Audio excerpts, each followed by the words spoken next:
Sorcerers! Josh here. And yeah, people are still going on about the issues. And that's kind of what I wanted to talk about today. Because I had my say in my last video, and I stepped away. I stepped away from the Discord and the Facebook and all things related to sorcery. I communicated with a few people directly, just about a few things. I also had some commitments to some members in the group that I needed to address, and I did. But mostly, I just spent the past few days with my family. Put out all the Christmas decorations, put up the Christmas tree, spent time helping my kids with things. And it was great. And I didn't really think about sorcery that much. Oh, I still jumped in occasionally and looked at Discord. But once I saw it was the same old stuff, I just jumped back out and let it go. Because that's what I think some of us just need to do at this point. Step back. Give it a few days. See what happens.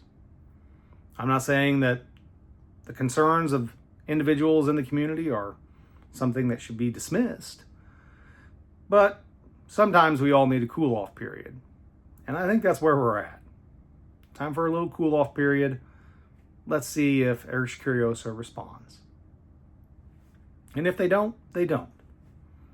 And then we all have to have faith that the decisions that they are making are what's best for the game. Now, those decisions may end up not being what you want for the game. If, for some bizarre reason, they go to a hyper-competitive format without looking at collectability, which I think is highly unlikely, then yeah, this game may no longer be for you. But given that given that Eric has indicated he wants the game to be splashy, it doesn't seem to me like that's something that results in a hyper-competitive game. I will say it's very nice to see them transitioning to where they want to support stores, where it looks like they're going to become more event-focused. It is nice to see that because that grows the player base. The more events they're present at, the more events they promote.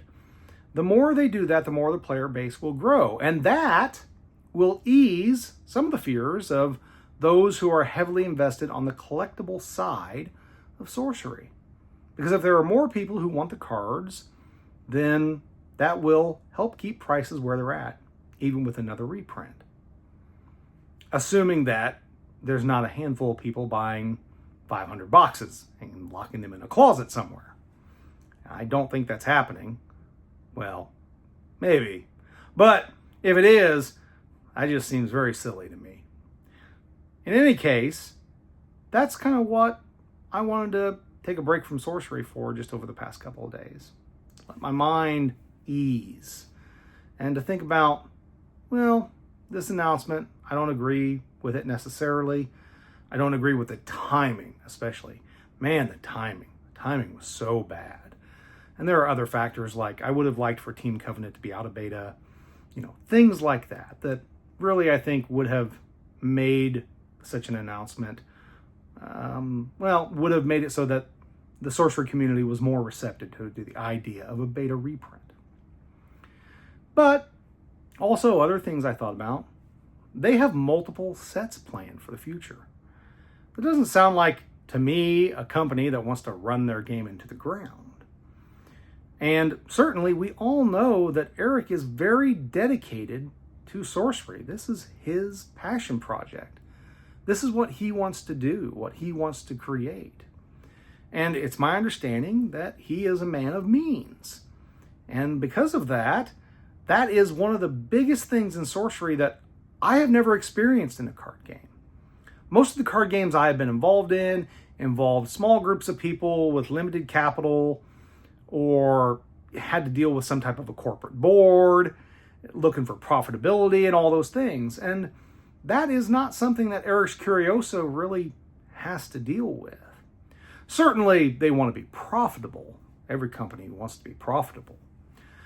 But they have a way to weather the storm, assuming that Eric is dedicated to the game and is willing to use his personal finances to weather some of these things to get us further along. And that is just not something I've ever personally seen in a game. Now, maybe some other card games that have happened that have survived, maybe they did have that. I don't know. I don't know those games enough. But for me personally, this is new. It's new to have someone who isn't answering to somebody or dealing with a license, like, for example, Star Wars, and how Decipher lost the license to Star Wars, and that's how the game died. So that gives me confidence in the future of Sorcery, despite my misgivings of what's happened recently. And that's not to say that there aren't improvements that can be made. Eric's Curiosa confirmed at SorceryCon that they've had missteps, and that's okay. They're a new company. Missteps will happen. Hopefully, they're not bad enough that it completely eliminates the game from the landscape, though that is a possibility. But I'm not sure that that's really what's happening here. And again, I fall back to, I think Eric's dedicated enough to the game that he is going to make sure that it continues to be in production, that it continues to exist, and that we experience Sorcery for many years to come. Now, of course, I could be totally wrong. I briefly, very briefly, met Eric at SorceryCon. And he is clearly a very reserved individual. And so I don't know how he will take all of the commentary related to his game. But I've got to think, if the guy made Path to Exile or whatever he did with Path to Exile, I mean, I know he was highly involved in it.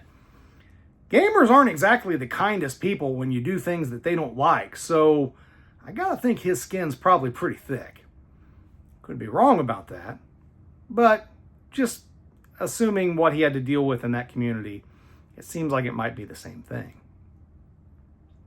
So for me, just so everyone knows, I'm not leaving Sorcery. I'm not going to dump it over one decision that I don't necessarily agree with, although it could, even that decision could end up working out. We don't know, because we don't know the future. Do I have reservations? Of course. We all know I'm definitely the guy that has reservations about everything.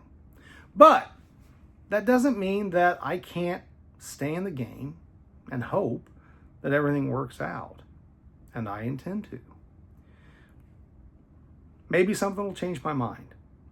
But again, that's a future event. And I can't predict them. I don't think any of you can either.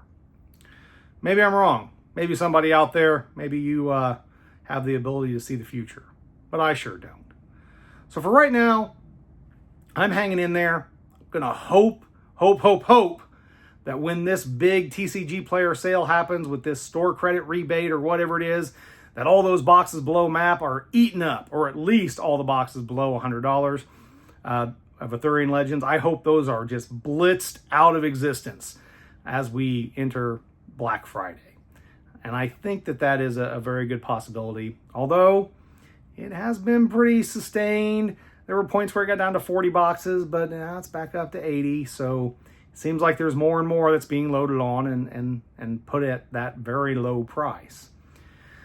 But hopefully there are enough of us who are still dedicated to the game that we look at that price and say, well, I just cannot afford not to buy, especially with whatever the bonus is that TCG Player is giving. Could be wrong. It's going to be an interesting couple of weeks coming up. I really hope that this discussion kind of winds down. I hope maybe we get some communication from Eric's Curiosa that's more than Discord statements, things like that. I hope that there's some communication. We announced this. We wanted to give Kevmo, someone who we love, this information and give him a big break. Very cool. It's very good of them to bring to light regular content creators, right? And to give them that information. So that was very nice of them. but we didn't clarify it quite enough. So here's the thing. Maybe we just want to ease your concerns or something like that. I don't know. It might just be interesting at this point, given that the discourse still hasn't shut down, for them to say something. But then again, Eric Scuriosa isn't the type of company to really talk a lot. So maybe they don't. Maybe they just let the market work itself out and see where it goes. It's an interesting thought. Certainly one way to do it. And who knows? Who knows what will happen? But I'm hopeful that at the end of the day, with Eric loving the game he has created, that he will be able to provide the resources for Sorcery to make it through any bumps that come over the next few years. Eventually, even whatever resources he have will probably be exhausted and the game will just exist, and it will have to continue to exist based on its own merits. But for now, I think that we can weather this storm. We can get through this. We can grow this player base. I'm trying. I have my first, well, not my first, but I have some Sorcery events scheduled for next month, trying to grow my local community, trying to bring on those players to buy all these boxes that everyone says are going to be incredibly overprinted. That's all we can do, is try. Try to make sure that we bring on new folks and expand this player base, and then that will help with the collecting and making the cards, something that people like to collect and that they retain some value. But we'll see. Only time can tell. Till next time, keep on contesting the realm!